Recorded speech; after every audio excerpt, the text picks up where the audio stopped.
Assalamualaikum warahmatullahi wabarakatuh. Salam jumpa, salam sejahtera untuk Anda semua para pemirsa Aras 9 Warta.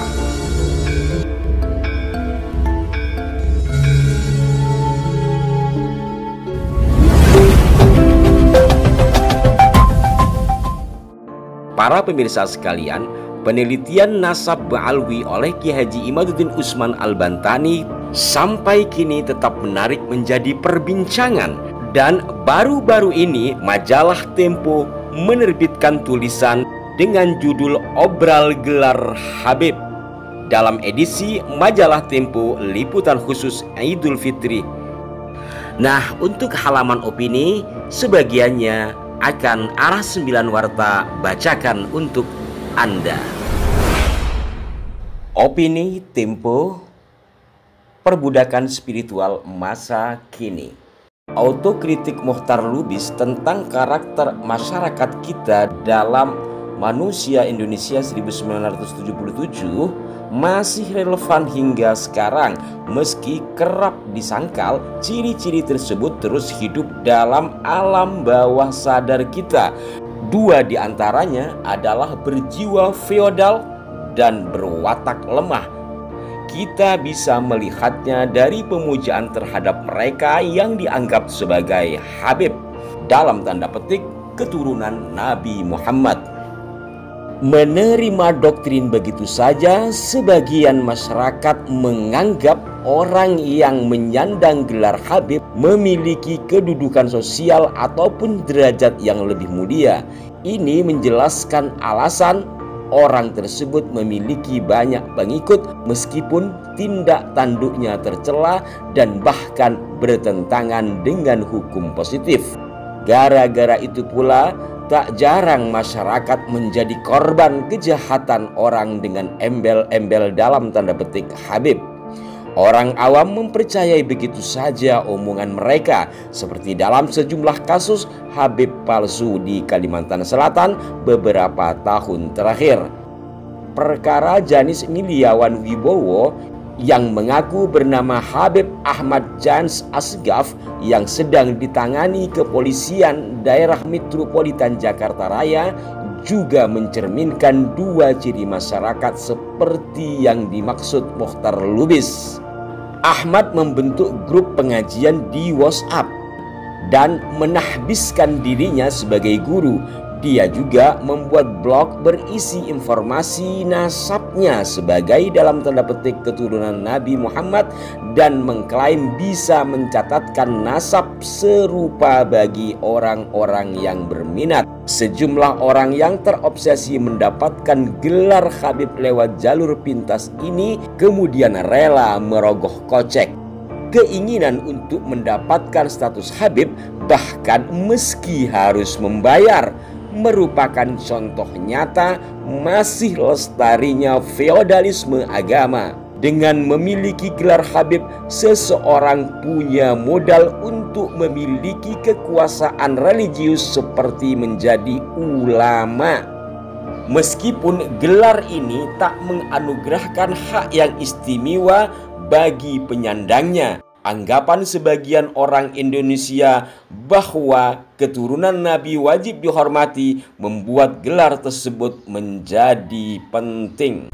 Dirunut ke belakang, mental inferior tersebut dipupuk sejak era kolonial. Pemerintah Hindia Belanda membagi 3 golongan, yaitu orang-orang Eropa yang menempati kelas sosial teratas, orang-orang timur asing termasuk orang Cina dan Arab sebagai kelas menengah, dan orang-orang bumi putra di lapisan terbawah. Ketidaksetaraan itu lambat laun diterima sebagai takdir, lalu merasuk ke dalam sanubari masyarakat kita hingga membentuk perasaan rendah diri yang awet sampai kini. Perasaan rendah diri tersebut, meminjam istilah psikolog Alfred Adler, mendorong manusia untuk mengkompensasinya dengan mencari kesempurnaan yang tak dia miliki.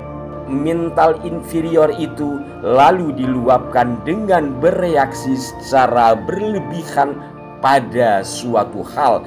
Misalnya dengan mengagung-agungkan mereka yang bergelar Habib tanpa menyisakan pikiran kritis sedikit pun. Kelemahan masyarakat kita tersebut tak jarang dimanfaatkan penguasa bahkan sejak era kolonial. Menurut Imaduddin Usman, tokoh Nahdlatul Ulama yang meneliti zuriyah Nabi Muhammad di Nusantara, dulu Belanda dalam tanda petik merekrut sejumlah orang dari Yaman untuk meredam potensi perlawanan umat Islam di sini. Orang-orang itu memuja-muji kebijakan pemerintah dan mendoakan Ratu Wilhelmina. Sebaliknya, mereka mengurungkan pemberontakan, antara lain yang dilancarkan petani di Banten. Karena mereka dianggap sebagai keturunan Nabi, perkataan mereka banyak didengarkan oleh umat Islam di Hindia Belanda. Penelitian Imaduddin menyimpulkan bahwa sejumlah dalam tanda petik keturunan Nabi di Indonesia terputus nasabnya sehingga perlu diragukan, dan seterusnya. Selebihnya Anda bisa membaca langsung di majalah Tempo. Para pemirsa sekalian, untuk bagian pemberitaannya, sekilas Arah 9 Warta akan juga bacakan untuk Anda. Adu Kitab Garis Ahlul Bait. Penelitian Imaduddin Usman mengungkap dugaan terputusnya nasab Habib di Indonesia beradu kitab rujukan. Imaduddin Usman memutuskan tak menghadiri forum debat ilmiah yang berlangsung di Pondok Pesantren Masarrotul Muhtajin, Komplek Kesultanan Banten, Kota Serang, Banten pada 27 Agustus 2023. Padahal acara itu khusus membahas penelitiannya yang berjudul Terputusnya Nasab Habib kepada Nabi Muhammad. Ada seratusan orang yang hadir.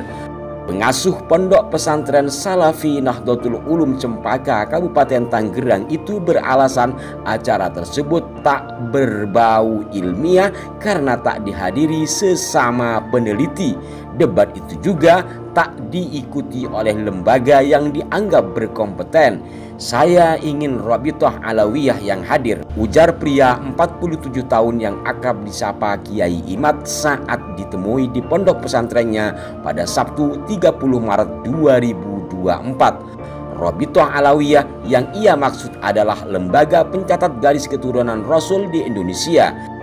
Imaduddin menerbitkan penelitiannya pada Mei 2023. Kiai Imad bertitel sarjana agama dari Universitas Islam Negeri Sultan Maulana Hasanuddin Banten dan magister agama dari Institut Ilmu Al-Quran Jakarta. Ia juga tercatat sebagai pengurus Rabithah Ma'ahidil Islamiyah Nahdlatul Ulama. Forum debat itu dihelat lantaran penelitian Imad menggemparkan kalangan Habib dan Sayyid serta peneliti nasab. Salah satu temuannya, Imaduddin mengklaim nama Ubaidillah atau Ubaid tidak tercatat dalam kitab rujukannya. Ubaidillah adalah orang tua Alawi bin Ubaidillah alias Alwi Alawiyin yang juga pendiri Bani Alawi atau Ba'alawi. Selama ini nasab keturunan Nabi di Indonesia umumnya disebut berasal dari klan Alawi. Dalam catatan Rabithah Alawiyah, ayah Ubaidillah adalah Ahmad bin Isa, lengkapnya Ahmad Al-Muhajir bin Isa Ar-Rumi. Ahmad adalah garis ke-10 keturunan dari Rasul dari Sayyidina Husain, anak Ali bin Abi Thalib, dan Fatimah Az-Zahra. Fatimah adalah anak Rasul. Dalam penelitiannya, Imaduddin menyatakan Ahmad Al-Muhajir memang keturunan Rasul, tapi ia mengklaim Ubaidillah bukan anak Ahmad. Ahmad bin Isa tidak punya anak bernama Ubaidillah, tuturnya. Ia merujuk pada kitab nasab Tahdzibul Ansab karya Syekh Syaraf Al-Ubaidili yang ditulis pada 434 Hijriah.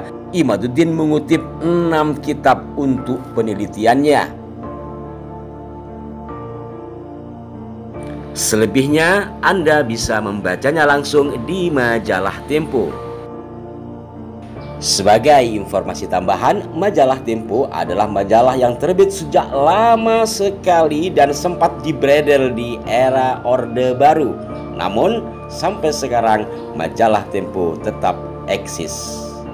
Demikian, mohon maaf jika ada kekeliruan. Sampai jumpa. Wassalamualaikum warahmatullahi wabarakatuh.